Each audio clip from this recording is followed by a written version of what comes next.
trazer ao nosso coração uma revelação plena da Tua palavra. Que o Espírito da revelação esteja aqui, repouse sobre ela. Que o Espírito da revelação repouse sobre cada um que está aqui essa manhã, Pai. Que não falte, Senhor, o entendimento. Que não falte, Senhor, a fome e a sede pela Tua palavra, Senhor. Em nome de Jesus, Pai. Em nome de Jesus. Amém. Amém. Vocês ainda estão felizes? Aleluia. Gente, vou falar algo para vocês. Eu acho que eu nunca senti tanto frio na barriga para ministrar que nem hoje. Essa mensagem, essa palavra, ela nasceu no meu coração aí há algumas semanas. E de lá para cá o Senhor, Ele tem falado muito comigo acerca disso. E da mesma maneira que o Senhor, Ele tem falado ao meu coração, vem vindo as setas do maligno para tentar roubar essa palavra. Para tentar tirar essa palavra, né, de mim e agora de vocês, porque vocês vão receber também nessa palavra. Eu queria que você fechasse seus olhos. Por alguns instantes, o Senhor te trouxe aqui nessa manhã porque Ele quer fazer algo na sua vida. E eu tenho certeza que Ele já começou, né, através dos louvores, através da nossa adoração. E agora é a hora que a semente ela vai ser semeada em nós. Então, Pai, eu quero te pedir que essa palavra, ela possa, Senhor, entrar na nossa mente, entrar no nosso coração. Pai, em nome de Jesus, que toda seta inflamada que o inimigo vier a lançar sobre as nossas vidas para roubar essa palavra, Pai, que seja quebrado no nome de Jesus. Nós, Senhor, nessa manhã pedimos a Ti que essa palavra venha gerar frutos, e muitos frutos, como o Senhor ministrou aos nossos corações na semana passada. Que através das nossas vidas, Senhor, frutos sejam liberados para que outras pessoas também possam alcançar e conhecer a Ti, ó Deus, em nome de Jesus. Amém? Eu tenho umas 3 semanas, eu acho, eu voltei para a academia, né? Voltou a abrir a academia e eu estava lá. E a instrutora, eu fui fazer os mesmos exercícios de quando parou, então eu fui lá fazer os exercícios, normal. Já cheguei, já sei qual que é, fui fazer. E aí o tempo todo que eu estava fazendo um exercício, vinha a Jaque e falou assim, você está fazendo errado. Aí eu, meu Deus do céu, fazendo errado, eu estava fazendo... Não é assim, acerta a posição. Aí ela falava, aí eu mudava. Ela virava as costas, dali a pouco eu estava fazendo errado de novo. Aí ela vinha de novo e você está fazendo errado, não é assim. Aí eu já estava ficando até meio brava lá, né? Caramba, como que não é assim? Estou fazendo igual você está falando. Ela não é, ela falou, ó, nessa posição você vai se machucar, pode dar um problema, assim, assim. Tanto que vocês lembram, né? Eu vim até com torcicolo na primeira semana, que não conseguia nem virar o pescoço, de fazer um exercício errado. E aí ela falando, né, consertando o exercício, e nisso o Senhor começou a falar comigo. Falou assim, quantas vezes você não faz isso também em relação a outras coisas? Você começa a fazer do jeito certo, mas aí você para de administrar, para de cuidar e passa a fazer do jeito errado. Eu quase parei de fazer o exercício lá. Eu falo, meu pai do céu, pior, né? Quantas vezes? E aí aquilo ficou martelando na minha cabeça. Eu fui para casa depois, eu falei, gente, quantas vezes será que eu comecei a fazer algo que Deus me pediu? Ou, gente, nem que Deus me pediu, mas coisas que é do nosso cotidiano. Quem é filho sabe, a mãe manda acordar e arrumar a cama. No primeiro, segundo, terceiro dia, você vai lá e faz, depois você para de fazer. Ou faz de qualquer jeito. Alguém fala para você, é dessa forma que tem que fazer. Você vai lá no primeiro, no segundo, na terceira vez, você consegue fazer. Dali a pouco você começa a fazer do seu jeito. E eu falo, Senhor, mas, poxa vida, por que a gente é desse jeito, né? Ele falou, porque vocês sempre querem fazer o que é confortável para vocês. É mais 3 tapas na cara, né? Eu falei, nossa, e é verdade. A gente começa a fazer do jeito certo, mas dali a pouco a gente fala, cara, mas eu acho que se eu fizer desse jeito, fica melhor, vai ficar mais fácil. Quem nunca pensou isso? Todo dia, né? O Elton, vou contar até do Elton, vou usar o exemplo do Elton, ficou pulando do caminhão para o outro, né, o El?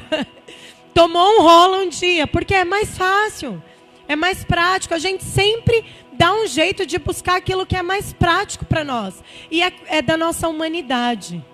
Não é nem que somos ruins, não é. Às vezes, tipo assim, vamos fazer algo para que seja mais rápido, né? Para que a gente termine logo e acaba mexendo nas coisas. E eu queria primeiro ler com vocês uma passagem que se encontra em 1 Samuel, capítulo 15.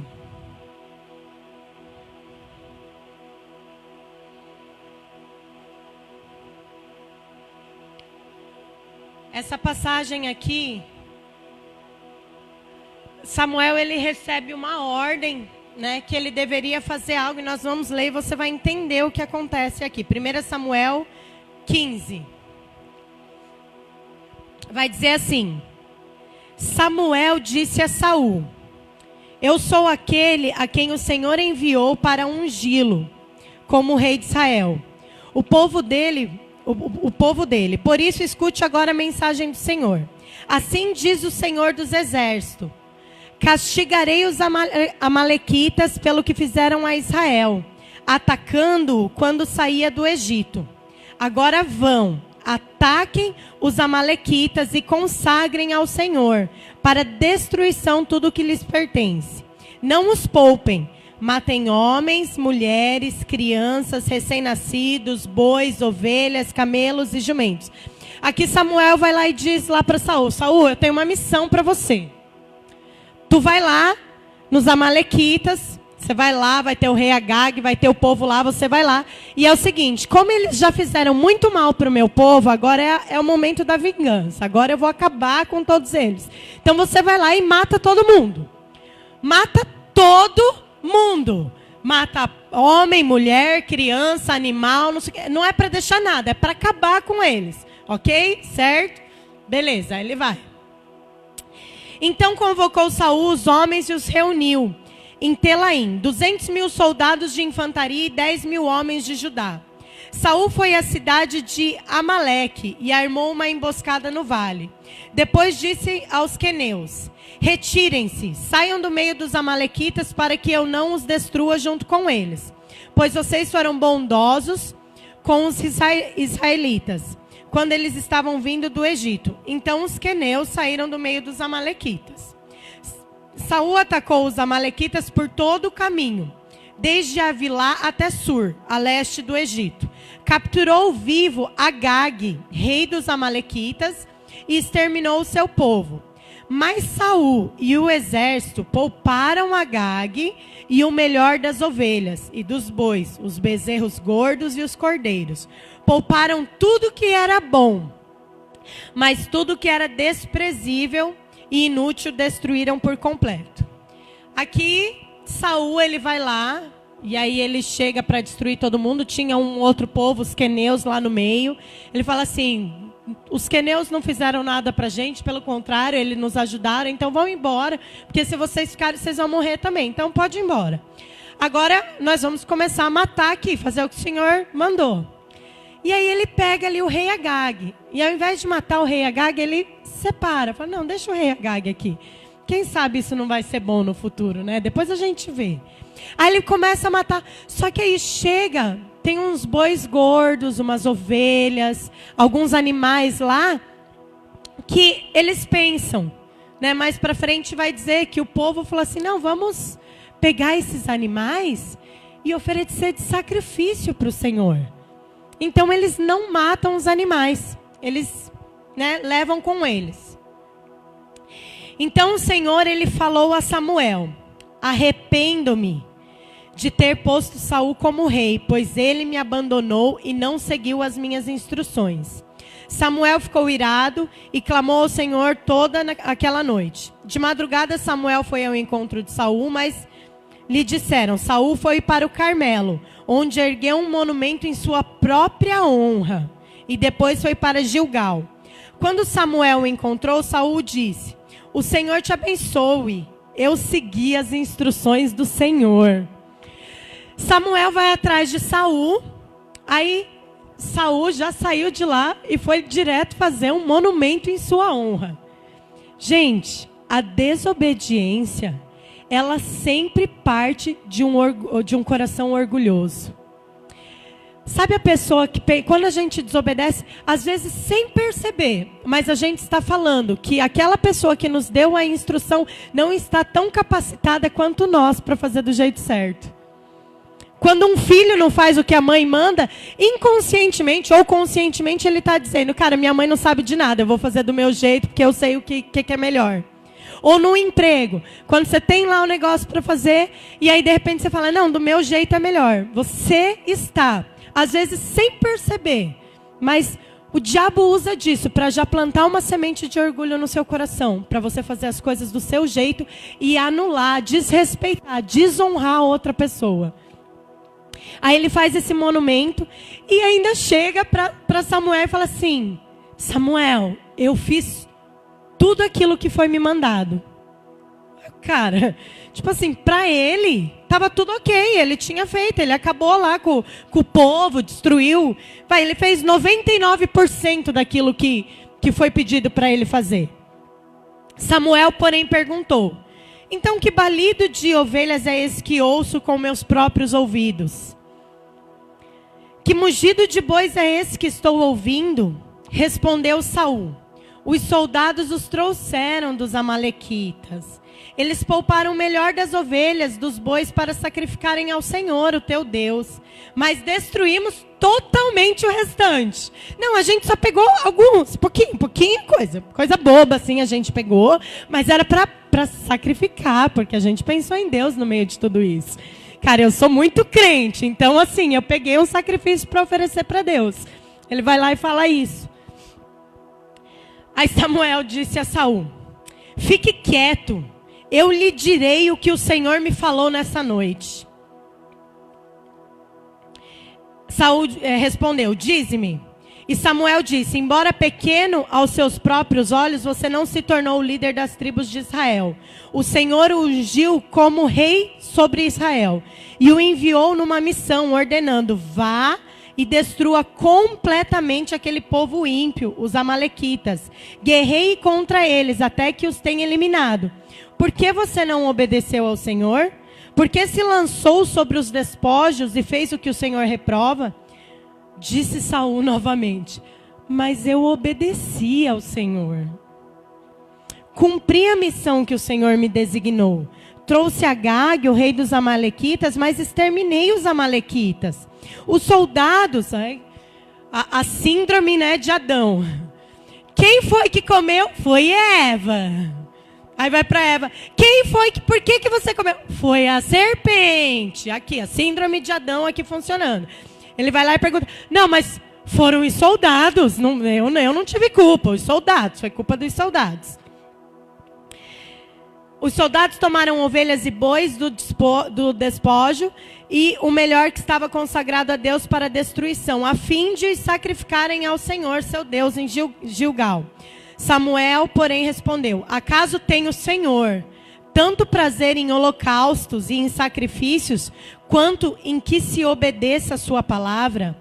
A obediência é melhor do que o sacrifício, e a submissão é melhor do que a gordura de carneiros. E aí ele vai continuar, mas eu vou ficar até aqui. Esse texto, eu não vejo nesse texto uma má intenção de Saul. Assim, pelo que a gente lê, aparentemente ele teve uma intenção boa de separar esses animais, né, para poder. A intenção dele era sacrificar o próprio Senhor. Ele tinha uma intenção, de repente, né, falar: não, eu vou tentar agradar além daquilo que o Senhor me pediu, né? Só que ele desobedece. E aí, no final do texto, ele vai falar: será que o Senhor ele tem tanto prazer assim no sacrifício? Será que para Deus realmente o que importa é o nosso sacrifício? É aquilo que nós damos assim por obrigação ou é a obediência? E quantas vezes nós não agimos da mesma forma que Saul? Às vezes o Senhor nos pede algo e a gente tenta agradar o Senhor, tenta fazer algo, mudar alguma coisinha, fazer de um outro jeito, dar uma melhorada. Não, peraí, foi falado para eu fazer desse jeito, mas desse jeito vai ser mais rápido. Olha, se eu terminar isso que eu tenho que fazer mais rápido, eu vou poder servir ainda mais o Senhor. Olha só, que pensamento, né, do diabo. Cara, se a gente não obedecer ao Senhor naquilo que Ele pede, nos detalhes, pensa uma coisa, gente, guarda com vocês. Não existe meia obediência. Meia obediência é desobediência. Ou você obedece por completo, ou você está em desobediência. Não tem essa. Se alguém falou para você, você tem que fazer isso, isso e isso, agora, tá? Se você fizer depois, você já desobedeceu. Você pode ter feito da forma que foi falada para fazer, mas se não for no horário, você já desobedeceu. Você já saiu fora do propósito que foi estabelecido para você. E aí, a gente precisa, essa palavra de verdade, ela gerou muito temor em mim, muito. Porque quantas coisas eu realmente, às vezes não faço do jeito que é proposto a ser feito, porque eu penso que talvez do meu jeito seja melhor. Quantas vezes a gente não faz isso? Às vezes o pastor fala uma coisa, não, para mim ele fala, amor, faz assim, assim, assim. Não, amor, assim não. Cara, é desobediência. Mas é seu marido, não importa. Não importa, se foi proposto algo a você e você não está fazendo do jeito que foi proposto, é desobediência. E sabe qual é o problema da desobediência?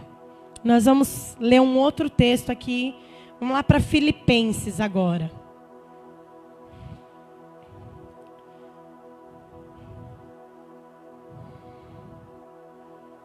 Filipenses, capítulo 2. Nós vamos ler a partir do 5. Versículo 5 vai dizer assim: seja a atitude de vocês a mesma de Cristo Jesus. O texto já começa assim: seja a atitude de vocês a mesma de Cristo Jesus. Gente, quando eu penso em Cristo, a primeira coisa, não sei vocês, mas a primeira coisa que me vem à mente é o momento em que ele está indo ao caminho, né, de ser crucificado. Pelo menos para mim, é a primeira coisa que eu penso. É ele sendo humilhado, ele sendo espancado, ele sofrendo, ele levando, né, a cruz, aquela cruz pesada. Deixa eu falar algo para vocês. Isso da cruz que ele levou, que ele carregou a cruz, não era algo que acontecia. As pessoas não levavam a cruz. A cruz, ela já estava lá, elas eram crucificadas. Esse caminho de carregar a cruz não existia. Jesus foi, não sei se o único, mas ou um dos poucos que fez isso daí, que levou a cruz nas costas. Eles iam para o lugar e só eram crucificados. A cruz estava lá, já posta no lugar. E aí, Jesus, ele vai, né, eu vejo ele indo, ele sofrendo tudo aquilo que ele sofreu. E ele não abre a boca. Ele não discute, ele obedece. Em todo o tempo da sua vida, ele obedeceu até o final, até os últimos minutos. Em um momento, um único momento, Jesus, ele vai para o Senhor, ele vai para Deus, para o Pai, e ele fala: Pai, cara, esse cálice aqui está muito pesado, isso que eu vou ter que sofrer está pesado demais. Tem como afastar de mim? Tem como me tirar desse caminho aí que eu vou ter que seguir, porque tá osso. Vai ser difícil. Mas assim, eu entendo que não se trata da minha vontade. A minha vontade era fugir disso. Porque eu não quero esse sofrimento, eu não quero me separar do Senhor. Porque no momento da crucificação, Jesus, ele se separa de Deus, porque ele recebe todo o nosso pecado. Ele fala: mas enfim, Senhor, contudo, todavia, não seja feita a minha, mas seja feita a sua vontade. Ele foi obediente em todo o tempo. Então, seja a sua atitude a mesma de Cristo. Aí ele vai continuar. Que embora sendo Deus, não considerou que o ser igual a Deus era algo que devia se apegar. Gente, Jesus, ele era o próprio Deus. Ele tinha todo o poder, ele podia. Ele não foi morto. Ele não foi crucificado, ele não foi porque obrigaram ele. Não, ele escolheu ser crucificado. Tem uma grande diferença entre você ser obrigado, tipo, cometer um crime e você ir para a cadeia e pagar o seu crime, como você falar, não, tá bom, eu vou no lugar da Nath pagar o crime dela. Ele escolheu, foi uma escolha dele. E ele mesmo com tudo aquilo que ele era, ele abriu mão de tudo. Ele abriu mão de todo o poder, ele abriu mão de toda a glória, de toda a majestade, para poder cumprir, para poder obedecer aquilo que tinha sido proposto para ele. Ele julgou que não era algo para se apegar. E aí, isso daí é algo que também ficou martelando bastante no meu coração. Quantas vezes a gente não obedece porque a gente tem uma reputação a zelar? Cara, quantas vezes, às vezes Deus fala para você, você vai lá, você vai naquela pessoa lá e você vai dizer isso, isso e isso para ela. Não, Senhor, como que eu não? Tá doido? Não posso chegar lá, não, eu tenho uma reputação. Ou então, eu tenho, sei lá, qualquer coisa que você julgue que isso te permite não obedecer. Cara, seja a mesma atitude de Cristo. Abre mão de tudo que você é, de tudo que você pensa que é, na verdade, porque diante dele a gente não é nada. Diante da grandeza do Senhor, nós somos tão pequenos. E ele realmente, ele não se apegou, ele poderia. Gente, ele poderia. Falar, não, eu sou Deus, tá louco, eu vou morrer aqui. Por esse bando de gente que, só por Deus, né? Só por Deus mesmo. Mas não, ele escolheu. Aí o versículo seguinte vai dizer assim: mas esvaziou-se a si mesmo, vindo a ser servo. Ele se esvazia de tudo aquilo que ele tem, de toda a glória, de tudo. Cara, o evangelho, o genuíno evangelho, ele consiste em nós nos esvaziarmos todos os dias. Quanto mais eu tenho lidado com pessoas, estado com pessoas, eu vejo o quão é necessário a gente se esvaziar. Porque nós somos criados, nós somos, né, desde pequeno, nas nossas casas, eu sempre dou esse exemplo, gente, eu aprendi a mentir dentro da minha casa. Não foi fora que eu aprendi a mentir, foi dentro de casa.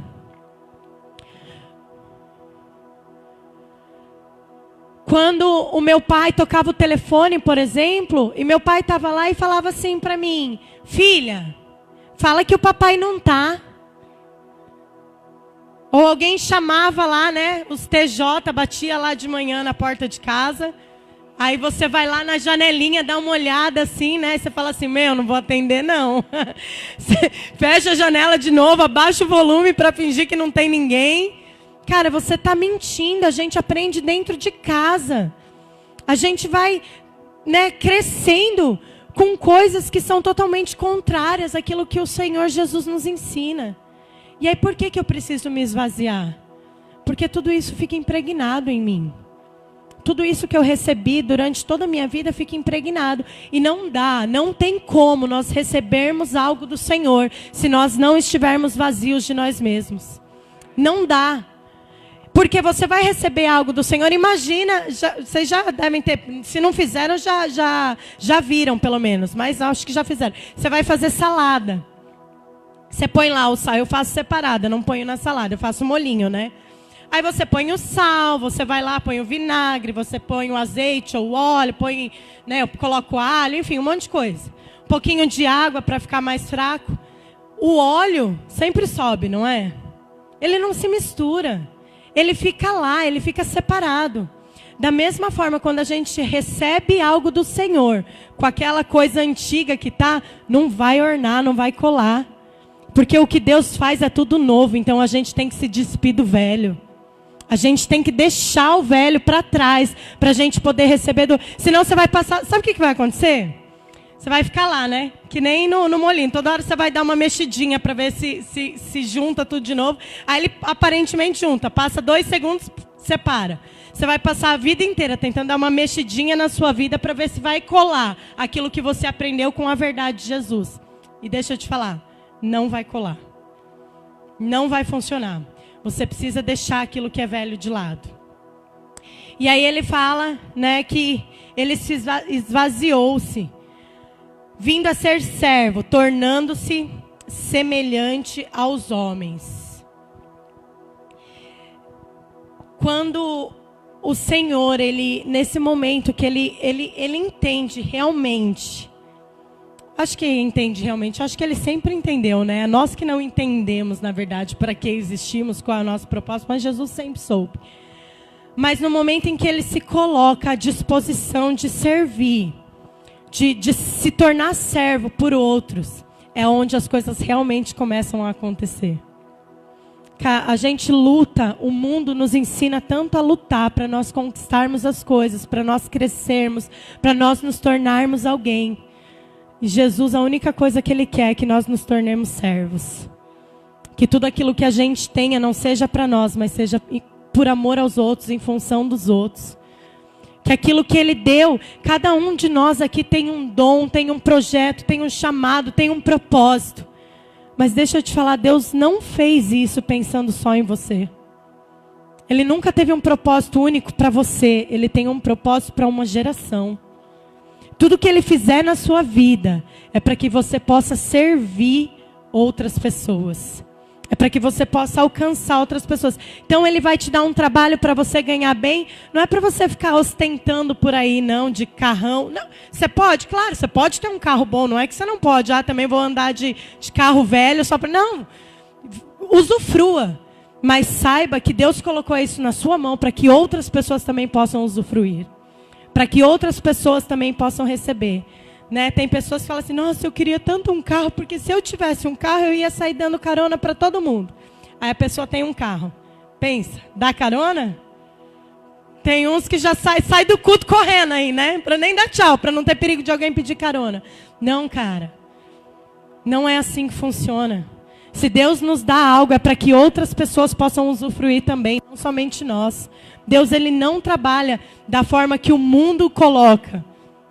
E nós também não, porque a nossa atitude precisa ser a mesma de Cristo. E aí o versículo seguinte, ele vai dizer assim. Por isso... Não vou ainda para o versículo seguinte, deixa eu ver. Não é esse mesmo não.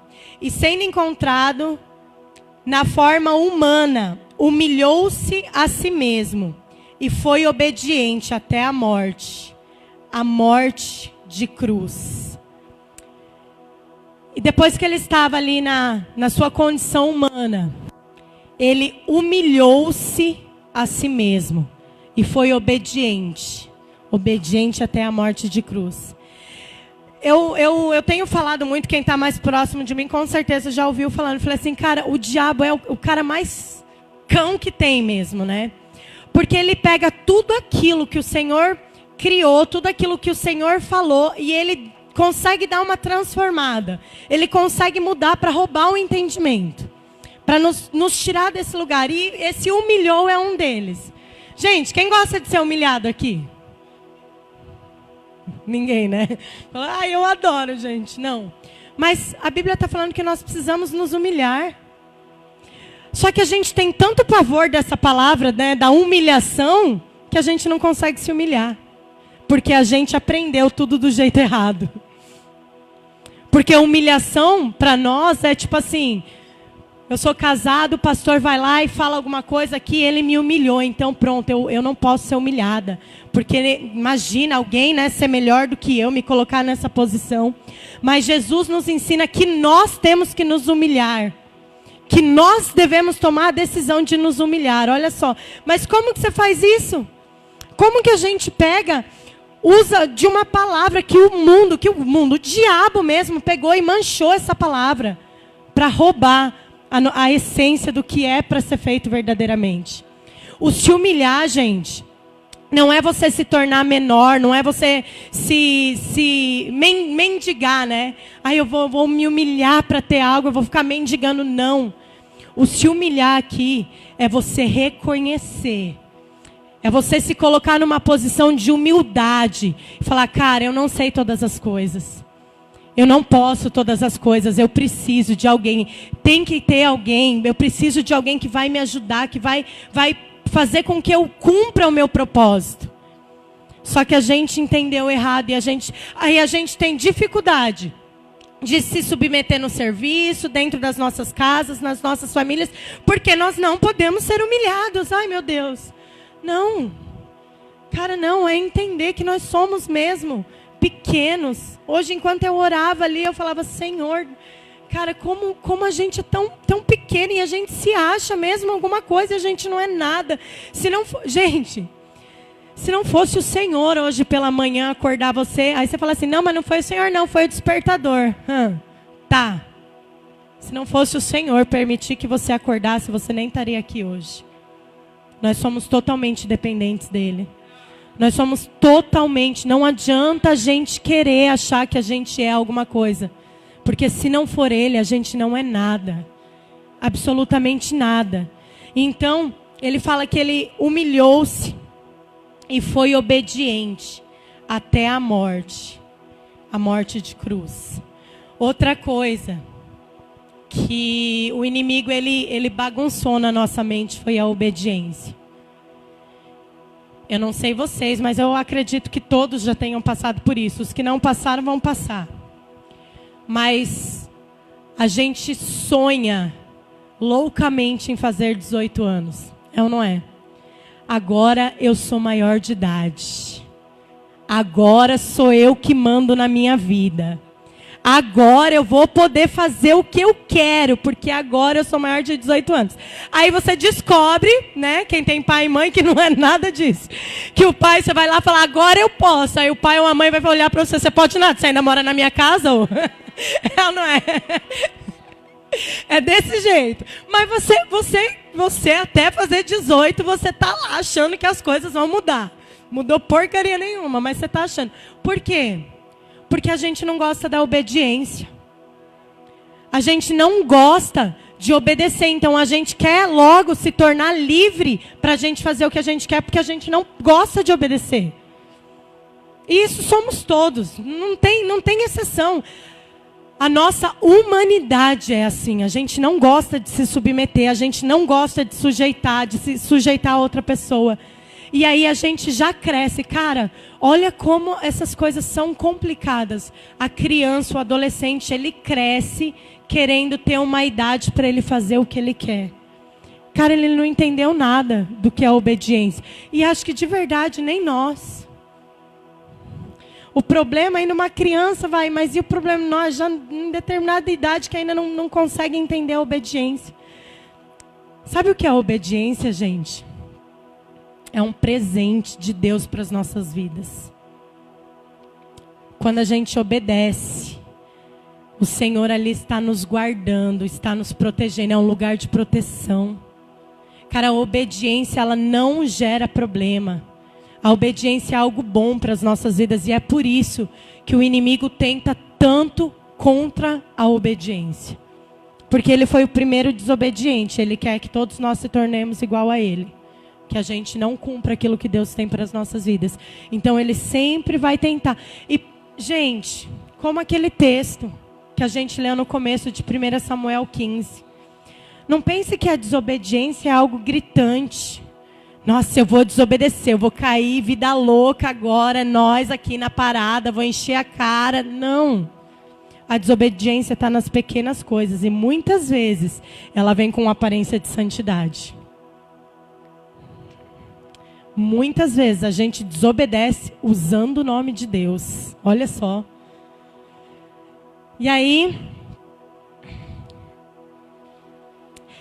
tem um texto que a gente usa muito, né? Que vai falar da renovação da mente. Que nós precisamos ter as nossas mentes renovadas para experimentar qual seja a boa, a agradável e a perfeita vontade de Deus. E eu confesso para vocês que essa é uma palavra que já há muito tempo tem falado comigo, mas nesses últimos dias ela tem girado uma chave muito poderosa dentro de mim. A renovação da mente, ela acontece quando a gente começa a confrontar as mentiras do diabo e viver agora na verdade do Senhor. Cara, isso é ter uma mente renovada. É você pegar todo aquilo que foi te ensinado, que é uma mentira, e agora você começa a confrontar pela palavra. Você começa a confrontar. Você confronta a mentira, você confronta a desobediência, você confronta, não. A desobediência não é algo, a obediência não é algo ruim para a minha vida. Quando minha mãe e meu pai falam que é para ser feito assim, não é algo ruim para mim, é algo bom, porque eles sabem o que é melhor para mim. Quando meu pastor fala para eu fazer assim, eu quero fazer do meu jeito. Cara, ele sabe. E deixa eu te falar algo. Ainda que esteja errado, porque todos estamos sujeitos. Eu sou mãe, a Lúcia é mãe, aí acho que nós duas só hoje. Cara, a gente está sujeito a errar. Nós estamos sujeitos. Como pastor, eu estou sujeita a errar. Mas a obediência, independente da circunstância, ela vai gerar bênção. Porque quando Deus for chegar e cobrar, Ele não vai cobrar de quem obedeceu, Ele vai cobrar de quem mandou. Então, se você obedeceu, você vai falar, Senhor, eu fiz aí o que me mandaram. Isso foi algo que mudou a minha vida, gente. Quando eu entendi isso, principalmente dentro do casamento, a submissão. O pastor no começo deu bastante trabalho. É vingança, aleluia, hein, Lu? Agora é a hora de eu me vingar dele. Ele deu bastante trabalho, muito mesmo. Gente, pensa num cara que não tinha responsabilidade nenhuma. E aí, né, o Senhor começou a falar, né, de entregar o governo para o homem, tal. Eu falei, Senhor, você não está entendendo. Se eu deixar a conta de luz para ele pagar, vai cortar. Aí Deus falou, deixa cortar. Mas eu não quero ficar sem luz, Deus. Deixa, ele precisa aprender. Aí eu deixei para ele pagar. O que aconteceu? Cortou, claro. Por 3 vezes. Cortou, não teve jeito. Era eu que fazia tudo. Então, para ele, aí eu só ligava assim, o cara lá para cortar, né? Você pagou a conta? Eu acho que eu paguei. Pagou mesmo? Porque eles estão aqui para cortar. Então eu acho que eu não paguei. Eu respira fundo para não matar ele. E aí, beleza. Mas as coisas, elas foram acontecendo. E eu fui me deixando a ser treinada nisso. Eu fui me permitindo. Claro que foi muitas situações difíceis. Só que aí foi quando eu aprendi. Se der problema, o problema não é seu, o problema é dele. Aí quando cortava a luz, o que eu fazia? Você não pagou a luz? Então tá bom, agora eu vou na casa dos outros, tomar banho, me arrumar, fazer tudo lá, até você se virar. Cara, eu não vou sofrer pelo seu erro. Aconteceu 1, 2, 3, depois, graças a Deus, agora não acontece mais. Agora só fica sem pagar quando não tem dinheiro, mas não é porque ele esquece. Mas também está repreendido, em nome de Jesus. E aí as coisas foram acontecendo. E realmente eu encontrei um lugar de descanso na obediência, na submissão. E é isso, a gente precisa confrontar mesmo essas mentiras do diabo, para que a gente possa experimentar a boa, agradável e a perfeita vontade de Deus para as nossas vidas. Eu estou lendo um livro, acho que é pela 3ª vez, e ele fala acerca disso, de ser obediente, né, da obediência, de fazermos as coisas segundo a vontade do Senhor. E ele dá um exemplo que eu achei muito interessante, que fala assim do pátio de estacionamento. De um estacionamento. Imagina que, cara, obedecer a Deus, tem coisas que são muito específicas e não tem como fugir, mas tem coisas que não. É como se você, vamos dar um exemplo aqui, você entra na igreja hoje.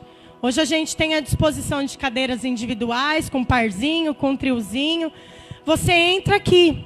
Você tem a opção de escolher onde você quer ficar. Independente do lugar, você pode escolher, eu quero ficar ali, eu quero ficar aqui.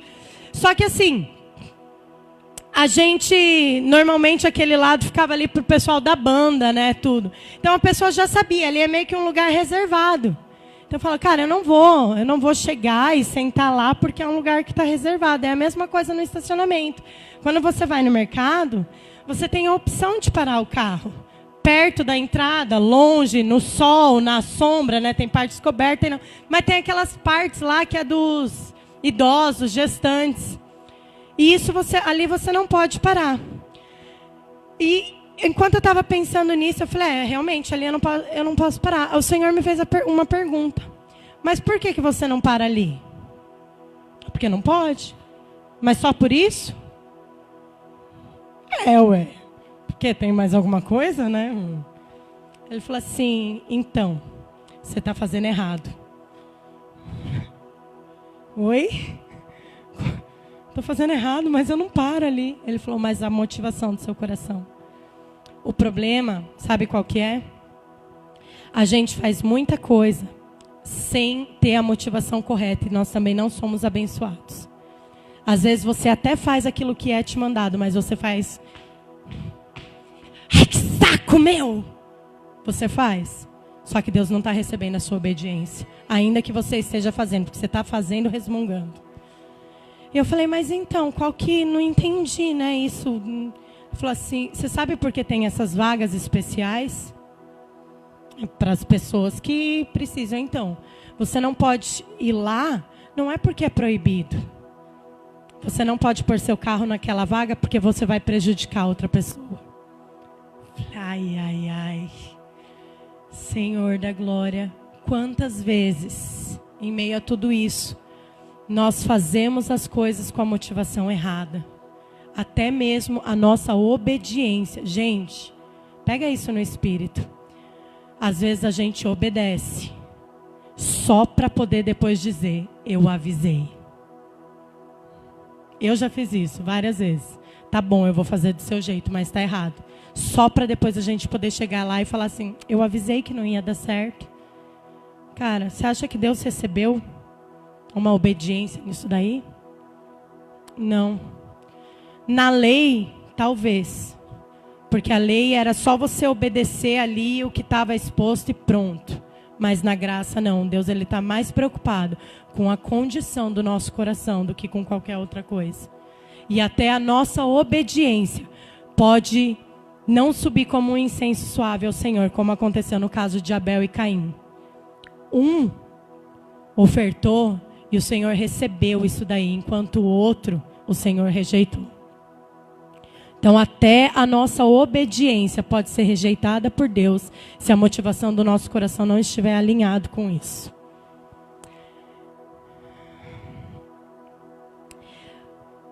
Pai nosso, hoje vocês começaram ali, abriram a nossa reunião de hoje com venha o teu reino. E o Pai Nosso ele vai dizer, né, venha o teu reino, seja feita a tua vontade. Cara, logo no começo da sua caminhada, Jesus ele já ensina, cara, o que a gente precisa trazer é a realidade dos céus para cá. Não é a realidade que a gente sempre achou que fosse. Não é a realidade que nossos pais naturais nos ensinaram. Não é a realidade que a escola nos ensinou. Não é a realidade que o trabalho nos ensinou. É a realidade dos céus. Venha o teu reino e seja feita a tua vontade, assim na terra como no céu. E aí ele vai continuar. Olha, gente, olha essa sacada. Quando a gente entende que precisa ser estabelecido um modelo dos céus nas nossas vidas e não o nosso modelo. Que existe uma vontade do Senhor para as nossas vidas e que a nossa vontade ela vai precisar ser anulada para que a vontade do Senhor ela seja feita nas nossas vidas. A sequência do Pai Nosso vai dizer, o pão nosso de cada dia nos dai hoje. Provisão. Quando você entra na vontade do Pai, que você se submete ao que o Pai tem, você acessa provisão. Depois da provisão, perdoa as nossas ofensas, assim como nós perdoamos a quem nos tem ofendido. Você acessa o perdão. Gente, nós precisamos do perdão todos os dias, porque nós somos ruins. Nós não somos bons. O único bom é Jesus. E ele ainda fala assim, não, bom não sou eu, bom é meu Pai. Ele é o único. Nós precisamos do perdão todos os dias. Você pode estar aqui ouvindo essa palavra e deixando a sua mente lá para longe, sendo governada por outra coisa. E você precisa ser perdoado porque você não está ouvindo o Pai. Cara, nós precisamos do perdão o tempo todo. Então, primeiro, depois que a vontade de Deus ela é estabelecida nas nossas vidas, a gente alcança provisão, perdão e, por fim, afaste de mim. Pão nosso de cada dia nos dá hoje, perdoai as nossas ofensas, assim como nós perdoamos a quem nos tem ofendido. E não nos deixes cair em tentação, mas livra-nos do mal. A gente, depois de tudo isso, a gente alcança a proteção. Cara, sabe por que tantas coisas às vezes acontecem nas nossas vidas? Porque a gente não obedece. Eu vejo isso todos os dias na minha casa. Sempre que as minhas filhas não obedecem algo que a gente propõe, dá ruim. Ah, não sei o que, filha, vai, não corre que você... Caiu. Desobediência. Ah, mas a obediência é chato mesmo, minha mãe não deixa eu fazer as coisas. A gente está tentando proteger. E cara, nós que somos ruins, tentamos fazer coisas boas aos nossos filhos. A palavra vai dizer, quanto mais o Senhor que está nos céus, que sabe aquilo que é perfeito para nós. Então se Ele falou para você, não, não é não. Não, não faça. Ah, mas eu queria tanto, não importa, vai dar errado. Deus sabe o que é melhor. Obedece. E aí a gente encontra, então, a provisão, o perdão e a proteção. Ao versículo 10. Versículo 10, isso. Não, a gente terminou aqui no 9. De Filipenses. Por isso, Deus o exaltou à mais alta posição.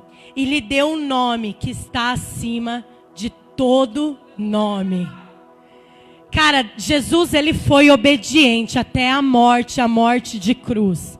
Por isso, Deus o exaltou à mais alta posição e deu um nome que está sobre todo nome.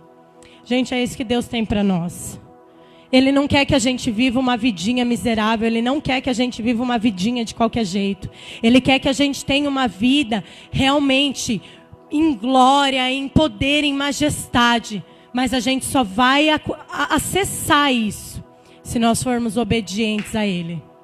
Não tem porque Deus nos dá nada enquanto a gente estiver em desobediência, porque a gente não vai saber como usar.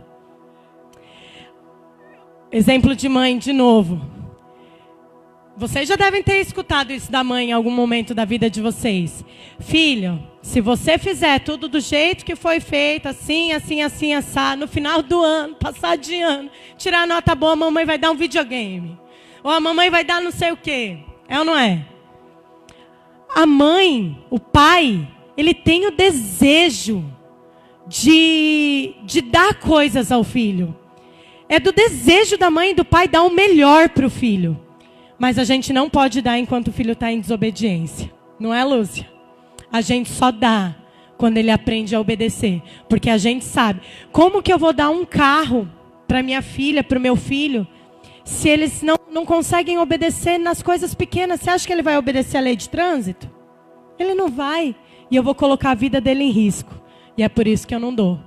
Assim é o Senhor conosco. Tem coisas que Ele não nos dá porque Ele vai acabar colocando a nossa vida em risco. Por conta da nossa desobediência. Só que se a gente aprender que a obediência é um presente de Deus para nós. E quanto mais nós obedecermos, mais nós vamos receber do Senhor. A gente vai viver realmente uma vida nova em Deus. Algo novo em Deus. Para finalizar, eu acho que está no final. Saul, a história que a gente viu lá no início, ele rejeitou, desobedeceu ali o Senhor, ele acabou fazendo as coisas do jeito dele, do jeito que ele quis. E aí em seguida ele é rejeitado como rei. Ele passa a ser rejeitado. Não só rejeitado, a sua família também. Né, a gente vai ver que o filho dele morre, o neto dele tem um problema de saúde, depois Davi vai lá e resgata, enfim, tem toda uma história familiar. E no futuro, ainda na época de Esther, aparece um homem chamado Ramã, que tenta acabar com todo o povo judeu. Esse homem, Ramã, é da descendência dos amalequitas. da descendência de Agag, que ele não destruiu naquele momento. Era para ele ter acabado com todo mundo, ele não obedeceu. E lá no futuro, as próximas gerações pagaram por isso. Gente, a desobediência, ela não traz problema só para nós, ela traz problema para os nossos filhos, nossos netos, para as próximas gerações. Assim como a obediência gera bênção para nós, para os nossos filhos, para os nossos netos e assim por diante. Mas em contrapartida do exemplo de Saul, que desobedeceu e gerou um grande problema para todos, nós temos Jesus Cristo, que foi obediente até a morte de cruz. E através da obediência de Jesus, eu e você estamos aqui hoje. Nós fomos encontrados por Ele. Nós fomos resgatados por Ele. Então a sua obediência, ela pode fazer com que outras pessoas alcancem Jesus. A nossa obediência pode fazer com que a nossa casa se volte para Jesus. A nossa família se volte para Jesus. Os nossos descendentes se voltem para Jesus. E aí, Filipenses está ali pertinho, capítulo 3. O último versículo que nós vamos ler. Do 7 em diante vai dizer assim: mas o que para mim era lucro, passei a considerar como perda, por causa de Cristo. Mais do que isso, considero tudo como perda, comparado com a suprema grandeza do conhecimento de Cristo Jesus, meu Senhor, por quem eu perdi todas as coisas. Gente, esse versículo foi um outro versículo que marcou a minha vida. Aqui Paulo ele está falando assim, cara, eu considero tudo na minha vida como perca. Tudo. Diante, né, do que é Jesus, da supremacia do Senhor. E quando a gente veio de São Paulo para cá, a gente abriu mão de muita coisa. E realmente o sentimento que eu tinha era, eu perdi coisas. Mas era um sentimento, tipo assim, sabe aquele, eu perdi com dor, porque a perca, gente, quem gosta de perder algo? Alguém gosta? Ninguém gosta de perder. E ele fala assim, eu considero tudo como perca, diante da supremacia, né? Diante de quem é Jesus Cristo. Só que a perca, ela machuca. Tudo que a gente perde, a gente acaba sentindo falta, a gente lembra com saudade. Mas olha só, eu me senti assim, desse jeito. Mas olha só o que ele vai falar no versículo seguinte. No versículo seguinte não, continua ali. Eu as considero como esterco para poder ganhar a Cristo. E ser encontrado nele, não tendo a minha própria justiça que procede da lei, mas a que vem mediante a fé em Cristo, a justiça que procede de Deus e se baseia na fé. Cara, até um certo ponto, algumas coisas que a gente precisou abrir mão, a gente olha como perda, e é natural, porque a gente ainda está bem humano.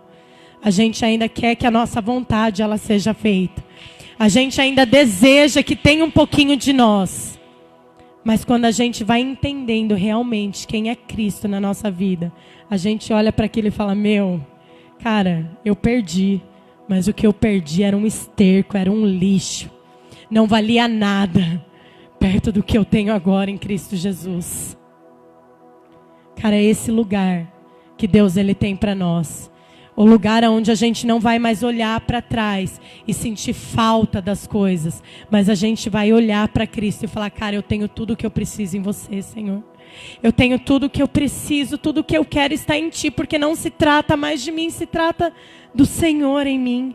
Se trata da sua vida em mim. Não se trata da minha vontade, não se trata dos meus planos. Se trata dos seus planos sobre a minha vida. Se trata dos seus projetos sobre a minha vida. Pode subir aqui, pessoal da banda. Eu queria que você se colocasse de pé nessa manhã.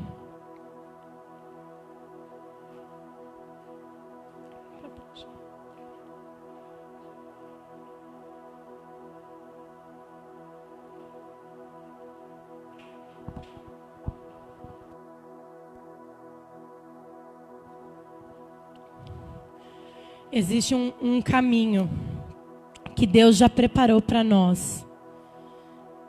Um caminho que existem bênçãos, um caminho que existe o melhor para mim e para você. Quando Deus ele projetou a mim e a você, Ele projetou com tudo que a gente precisava. Ele não deixou nada de fora. Ele fez a nossa vida completinha nele. Só que a nossa humanidade, o pecado, faz com que a gente venha buscar fora do Senhor os planos, fora do Senhor os projetos. E a gente acaba sofrendo por não obedecer aquilo que o Senhor tem para nós. Essa palavra, eu não sei, talvez seja uma das mais difíceis para a gente viver. Obedecer em tudo. Em tudo. Não é uma parte. Mas se a gente entender que essa obediência é o que vai fazer a gente realmente fluir, se tornar alguém em Cristo, vai ser mais fácil. Ser como Jesus. Ser como Jesus é obedecer como Jesus obedeceu. É fazer aquilo que Ele fez. E se Ele fez, é porque nós também podemos fazer. Porque tudo aquilo que Ele fez, Ele deixou um exemplo para nós seguirmos. E essa manhã eu queria que você falasse com o Senhor. Que você expusesse ao Senhor. Fala, Senhor, eu tenho dificuldade de obedecer, não sei. Eu tenho dificuldade de obedecer meu líder. Eu tenho dificuldade de obedecer meu patrão. Eu tenho dificuldade de obedecer meus pais. Eu tenho dificuldade de obedecer seja quem for. Eu tenho essa dificuldade e realmente, Senhor, eu acho que existe um pouco de orgulho em mim. No fundo, tudo isso é fruto do orgulho, é fruto do pecado. E nessa manhã eu não quero sair daqui carregando isso. Porque eu quero viver sim aquilo que o Senhor tem para mim. Eu quero viver, Senhor, as Tuas bênçãos. Eu quero viver, Senhor, a proteção, a provisão. Eu quero viver, Senhor, o perdão. Então, Pai, que nessa manhã a gente possa obedecer. Nos ensina, Senhor, a obedecer. Nos ensina, Senhor, a mortificar os nossos desejos, a nossa carne, as nossas vontades, para que a Sua vontade se cumpra nas nossas vidas. Pai, que nessa manhã os nossos olhos estejam voltados somente a Ti. Senhor, que toda seta inflamada do maligno que vem sobre as nossas vidas para roubar a nossa fé, para fazer com que a gente deixe olhar para Ti nos momentos de dificuldade, Senhor. Que faça com que a gente desobedeça os Seus propósitos, os Seus projetos para nós por conta de medo, por conta de insegurança, por não acreditarmos na Sua palavra, Senhor. Pai, em nome de Jesus, que nessa manhã venha cair tudo por terra. Nos dá um coração disposto a obedecer a Ti em tudo. Um coração disposto a Te obedecer nos mínimos detalhes. Um coração, Senhor, que seja renovado todos os dias. Que seja discipulável, Pai. Tira todo o orgulho das nossas vidas. Tira, Senhor, todo o desejo de fazer as coisas do nosso jeito, Pai. E nos ensina a fazer as coisas do Seu jeito, Senhor, em nome de Jesus. Ah, Espírito Santo, vem. Vem e nos transforma nessa manhã de dentro para fora. Nós queremos, Senhor, ser circuncisados, Senhor, no nosso espírito, para viver, Senhor, a Tua vontade. Nós queremos, Senhor, viver aquilo que o Senhor tem para nós. Então não nos deixa, Senhor, ser levados por qualquer vento.